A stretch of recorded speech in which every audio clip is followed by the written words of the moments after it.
En nombre de todo el equipo que ha hecho posible la realización de la serie Mundos Diminutos, quiero proponerles que nos acompañen en una aventura que nos permitirá conocer un poco más el mundo que nos rodea. Durante el viaje que ahora iniciamos, penetraremos en esos otros mundos que hay en el nuestro. Esos mundos que, pese a que están siempre ante nosotros, pocas veces vemos. Y no es que no nos fijemos, sino que son tan extraordinariamente pequeños que resultan invisibles a nuestros ojos. Por ello, para observarlos, necesitamos utilizar los instrumentos ópticos adecuados.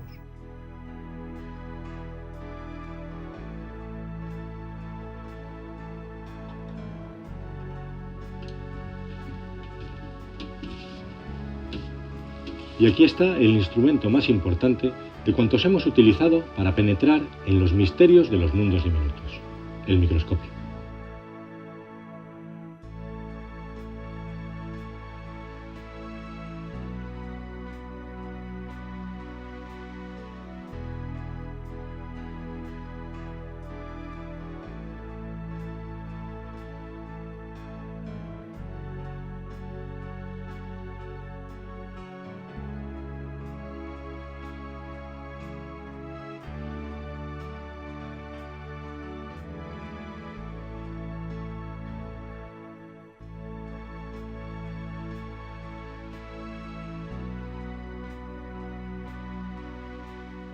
A pesar de su aspecto, un microscopio no es más que una lupa muy potente a la que se le han adaptado unos sistemas que permiten que su manipulación sea más sencilla. Hemos de tener en cuenta que muchos de los organismos que vamos a ir descubriendo durante nuestro viaje por los diferentes ecosistemas son tan pequeños que para poderlos observar adecuadamente necesitamos ampliar su imagen más de 1000 veces. Es solo entonces, cuando conseguimos hacer grande lo pequeño, cuando nos encontramos con un mundo sorprendente.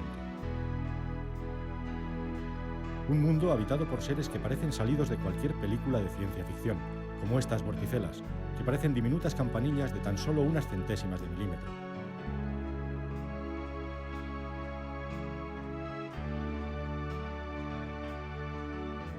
El microscopio se ha convertido para nosotros en algo muy parecido a una nave con la que hemos ido viajando a través de mundos extraños.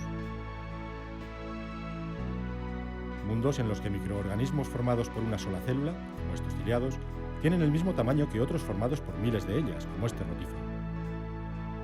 Y ninguno de ellos alcanza el medio milímetro de longitud. Durante nuestro viaje nos hemos sorprendido con la elegancia de microorganismos como el Urocentrum, un curioso protozoo ciliado comedor de bacterias que parece una diminuta nave espacial. Aunque no es el único que posee este aspecto, ya que son otros muchos los habitantes microscópicos que en diferentes formas también lo muestran.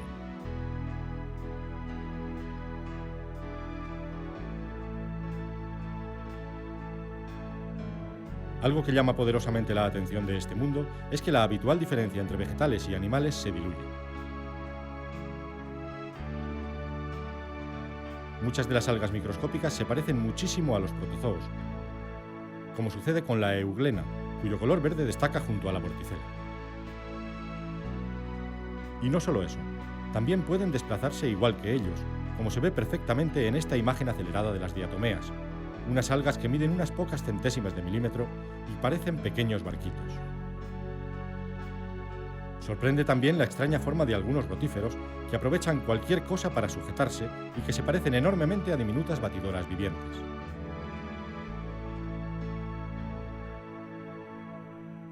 E incluso el aspecto algo estrafalario de gusanos marinos como este poliqueto.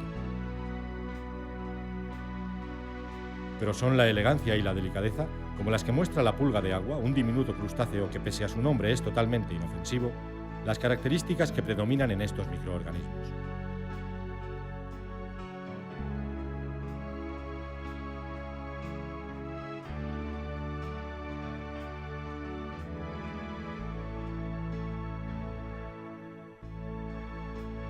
Las definidas y claras formas geométricas de algunas algas microscópicas las convierten en auténticas joyas en miniatura.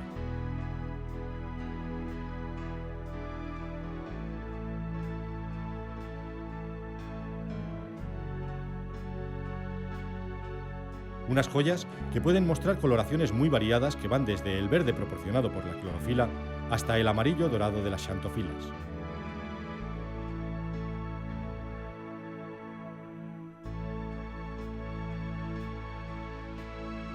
Incluso es posible descubrir algas en las que predomina el color rojo debido a otros pigmentos fotosintéticos. Nuestro largo viaje por estos mundos diminutos nos ha permitido observar estadios juveniles de organismos más grandes y que durante estas primeras fases de su vida tienen un tamaño microscópico. Eso ha sucedido con las pequeñas larvas recién metamorfoseadas de las almejas y los mejillones.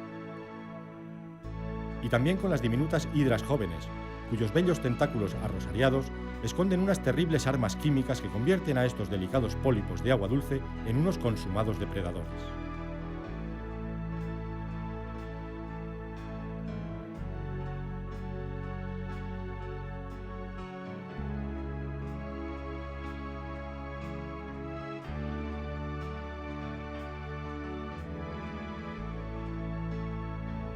Penetrando en estos micromundos, hemos podido descubrir auténticos monstruos, como la artemia salina, característica de las lagunas de agua salada, y observar procesos sorprendentes, como el que ofrece la formación de los cristales de sal.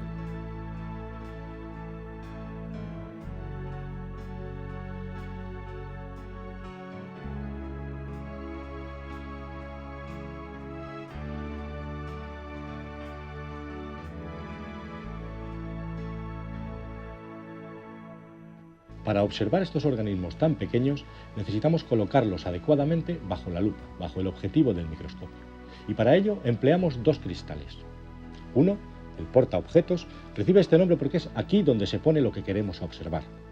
El otro, mucho más pequeño y fino, se llama cubreobjetos y se coloca sobre la muestra, que es así como se llama lo que observamos bajo el microscopio, para permitir que los rayos de luz incidan adecuadamente en la lente principal del microscopio, en el objetivo.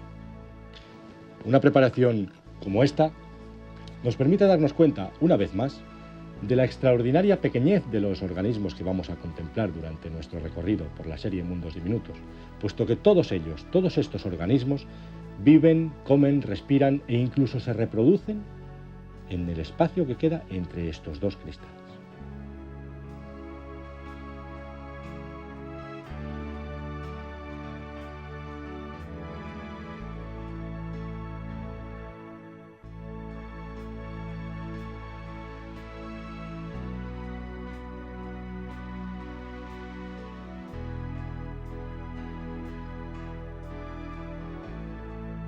Se alimentan fundamentalmente. La sorprendente pequeñez de estos microorganismos, sin embargo, contrasta con su enorme importancia ecológica. Pequeños ciliados como estos se encuentran en la base de muchas de las complejas redes tróficas o alimentarias que se establecen en todos los ecosistemas. En esa labor se ven acompañados por otros organismos más grandes, como los rotíferos, y juntos son los encargados de mantener el control de las poblaciones bacterianas. Unas poblaciones que, debido a su enorme capacidad de reproducción, podrían acabar por cubrir completamente nuestro planeta si nadie las mantuviese a raya. Se puede considerar, por lo tanto, que estos microorganismos son los auténticos depuradores de las aguas, tanto de las dulces como de las saladas.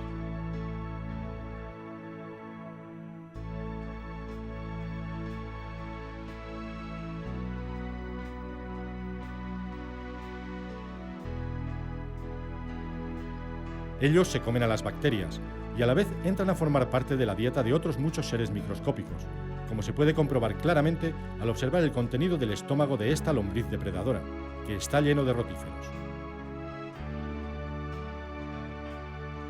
Las diferentes facetas de la biología de estos microorganismos están llenas de sorpresas. Su reproducción, por ejemplo, muestra diferentes estrategias, algunas de ellas tan sorprendentes como la bipartición, típica de los ciliados. El organismo entero, formado por una sola célula, se divide por la mitad para formar dos organismos idénticos, dos clones que actúan como individuos independientes y autónomos.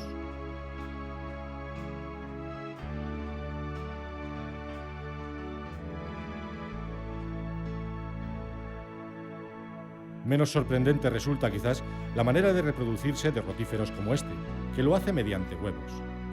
Pero incluso en esto son especiales. La mayoría de estos huevos se desarrollan sin ser fecundados y dan lugar a hembras idénticas a su madre. Esta estrategia se llama partenogénesis. Y aún hay más sorpresas.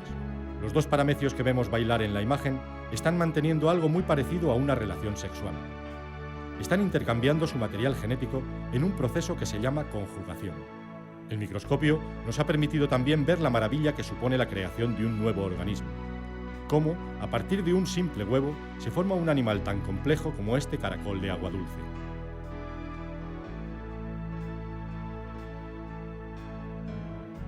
Y ese mismo proceso lo hemos podido ver en otros organismos, entre ellos algunos insectos que depositan sus transparentes huevos en el agua.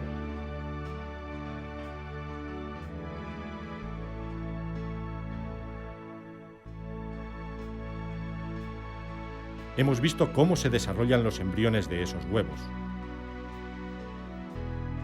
cómo van cambiando con el paso del tiempo, e incluso cómo nacen las microscópicas larvas.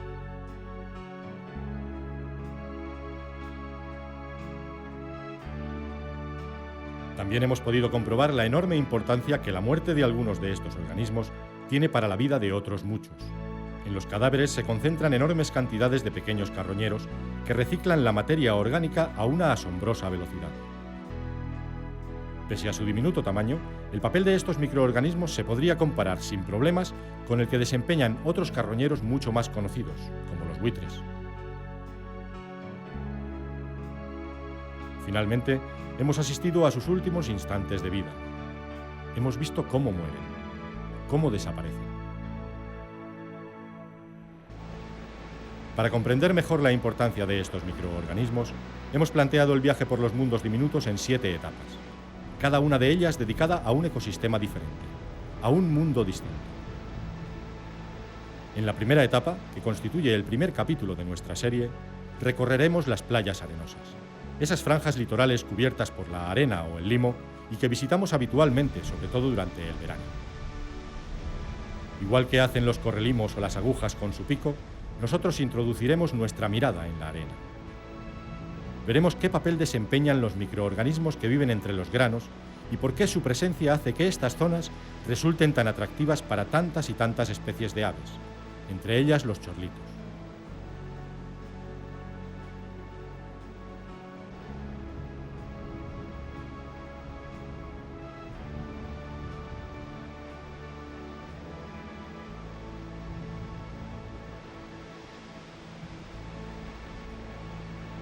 La segunda etapa también la dedicaremos a la costa, pero en este caso a la costa rocosa.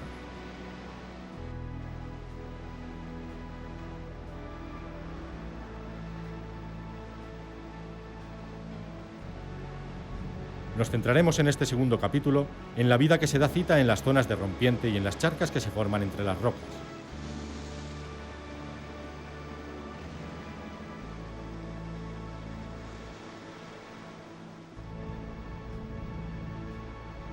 En ellas descubriremos una enorme diversidad de microorganismos que en buena medida son los responsables de la riqueza biológica de los mares y, en consecuencia, de la vida de muchas de las especies que estamos acostumbrados a ver en ellos.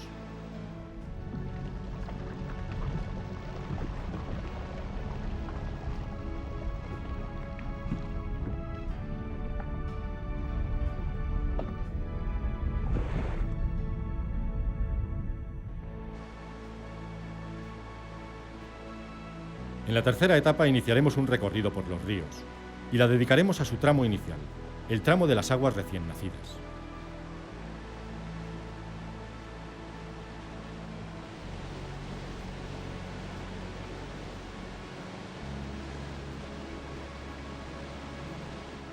Seremos testigos aquí de cómo se conectan claramente los ecosistemas acuáticos y los terrestres, de cómo los microorganismos que viven en estas aguas permiten la existencia de especies tan emblemáticas como el mirlo acuático o el sorprendente desmán de los Pirineos.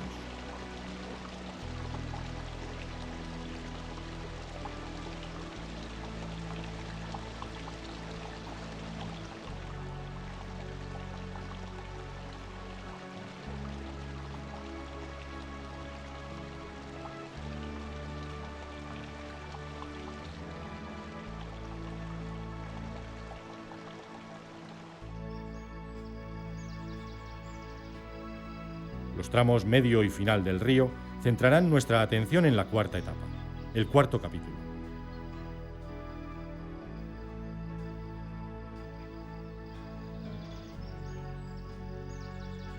En ella veremos cuáles son y cómo viven algunos de los microorganismos que habitan en el interior de sus tranquilas aguas. Comprobaremos que es de esos microorganismos de quien depende en gran medida la vida de otros muchos de los componentes de la fauna del río. Y no solo de los peces, para cuyos alevines constituyen una importante fuente de alimento durante su periodo de crecimiento, sino también para los habitantes de los bosques de ribera, de los bosques galería que acompañan al río en estos tramos.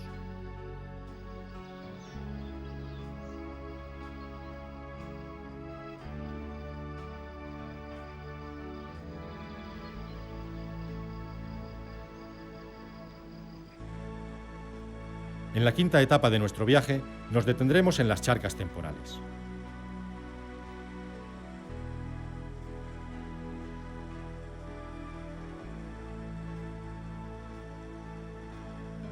Esas charcas que dependen directamente de la lluvia o del deshielo en la alta montaña y que con mucha frecuencia acaban por secarse durante la época estival.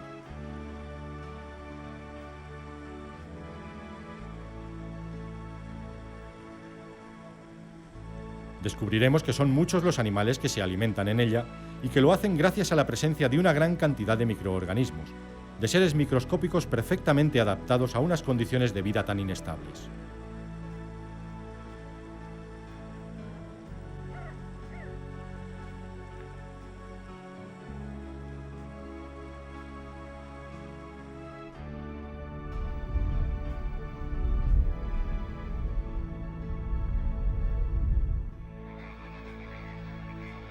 Menos estresantes son, sin duda, las condiciones de vida en las lagunas, o al menos en algunas de ellas.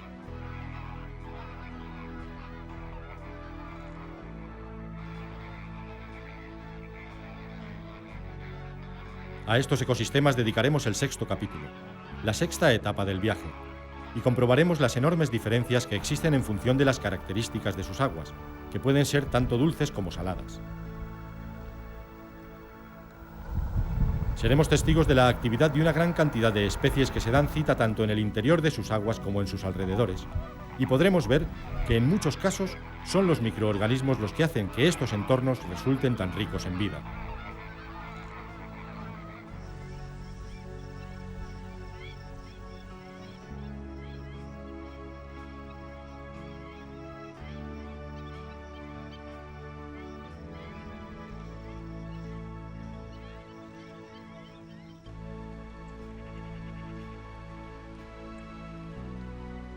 Por último, nuestra última etapa, el último capítulo de la serie, lo dedicaremos por completo a un ecosistema muy especial, el bosque. Y más concretamente a la vida que se esconde en su suelo, a sus pies.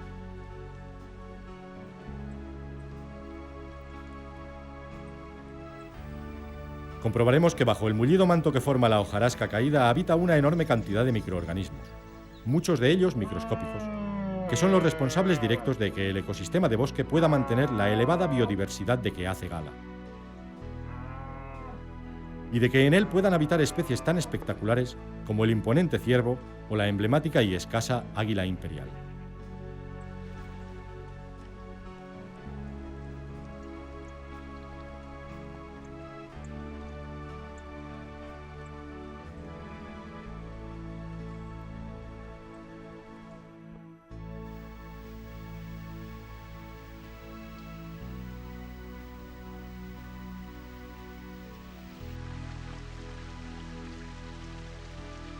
Obtener las imágenes, tanto de los microorganismos como del resto de los protagonistas que aparecen en los diferentes capítulos de la serie, no ha sido una labor sencilla.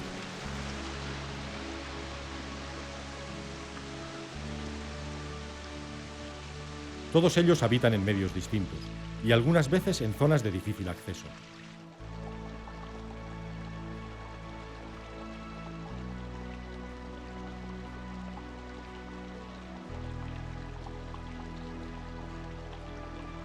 Capturarlos en imágenes para podérselos mostrar ahora nos ha obligado a emplear los más diversos sistemas tanto de transporte como de grabación en campo y en laboratorio.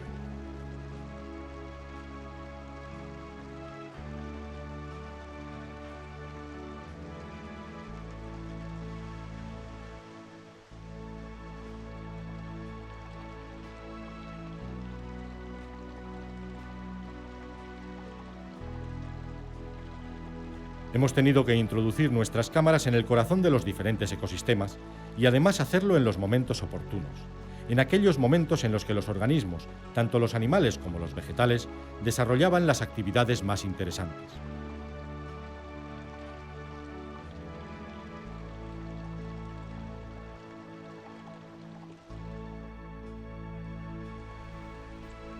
En nuestra búsqueda de los lugares y de los momentos más importantes y adecuados, los miembros del equipo de producción de la serie hemos recorrido miles de kilómetros.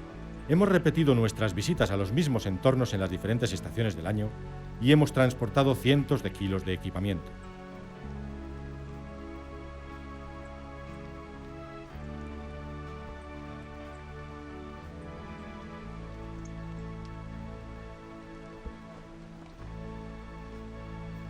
Solo así hemos conseguido que nuestras cámaras pudieran trabajar en las mejores condiciones posibles.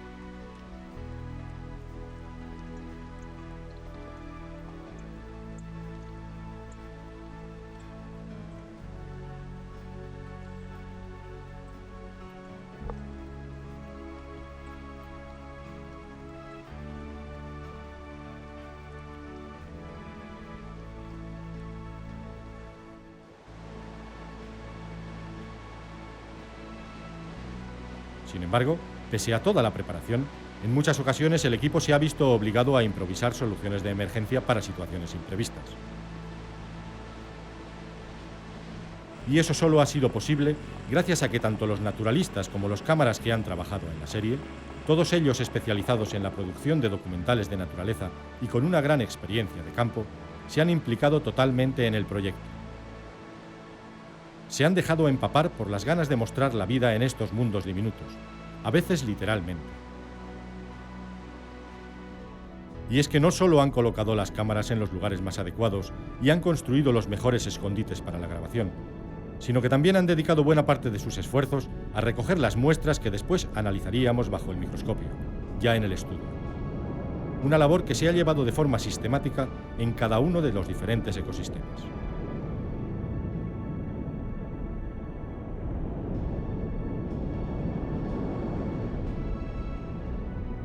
Uno de los factores a los que nos hemos tenido que enfrentar han sido las condiciones meteorológicas, que en muchos casos parecían confabularse contra nosotros, como si la naturaleza no quisiera que descubriéramos algunos de sus más íntimos secretos.